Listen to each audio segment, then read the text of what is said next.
Nearly 60 members of the UK Parliament from the Labour Party have written to Foreign Secretary David Lammy criticising the Israeli government's plan to forcibly transfer all Palestinians in Gaza to the southernmost region of Rafah. The letter calls for the UK to immediately recognise a Palestinian state, saying without it, the government would undermine the UK's policy of a two-state solution. The MPs want continued support for the UN agency UNRWA to deliver support and aid to Palestinians.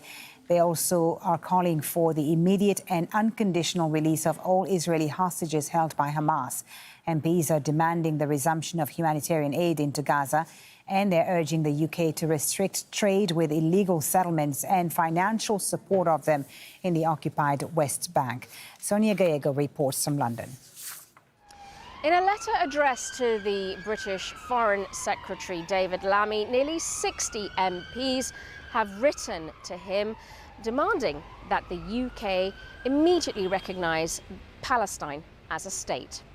In the letter written by a group known as Labour Friends of Palestine and the Middle East, they also shared their concerns and their belief that ethnic cleansing was taking place in Gaza. They refer to comments that were made by the Israeli Defense Minister to force residents of Gaza into a camp built on the ruins of what remains of the city of Rafah. They also refer to an Israeli human rights lawyer who said that that plan amounted to an operational plan for a crime against humanity. Now, calls to recognise Palestine as a state were also given extra heft by the French President Emmanuel Macron, who said that it was urgent to recognise Palestine as a state in a joint press conference with the British Prime Minister Keir Starmer earlier this week.